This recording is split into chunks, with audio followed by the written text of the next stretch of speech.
Okay, thank Aaron. So, questions? I completely miss your motivation because perovskites are known to be used just by itself, right? And getting right away 20% efficiency in solar cells, right? Means it's already providing the charge separation without any additional molecules on the surface or anything. What exactly is the purpose of getting this molecule on the surface of perovskite? Oh, I did miss the main point? Or what?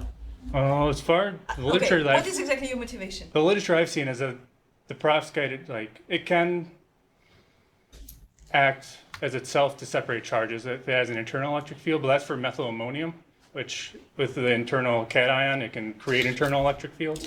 But for cesium, it's just a charge. Oh, and yours was not lead, it was cesium? It was, well, it's lead, but it's cesium. So if you look at so for other, the methyl ammonium ion would be in the middle, and this one's just a cesium, so it's just a static charge, where with the methyl ammonium, it can create internal electric fields. Okay. So for this one enough, it wouldn't create internal electric fields to separate the charges. So you modify the lattice of your perovskite, kind of taking the molecule which is known that it's not very ligand, which is not very favorable in terms of charge separation, right? Mm-hmm.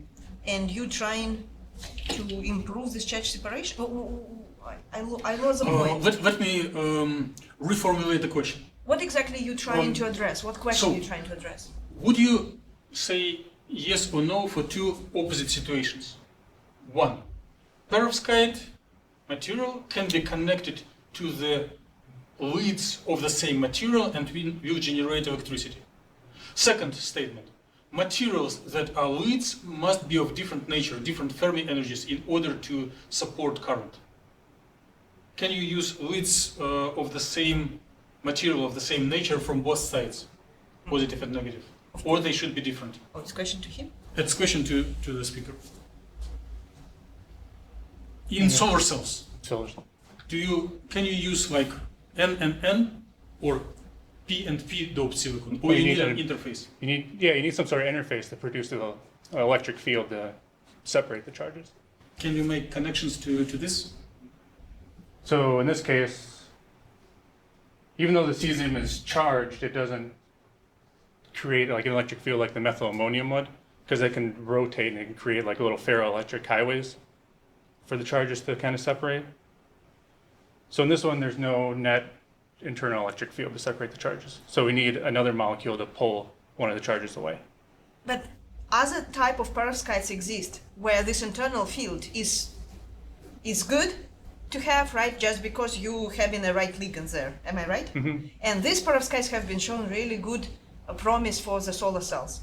The question is, what exactly the benefits would be to take these other ligands, which already know not beneficial as ammonia ligands, as you mentioned before. Mm-hmm. I think Aren't methyl ammonium don't decompose? Wait.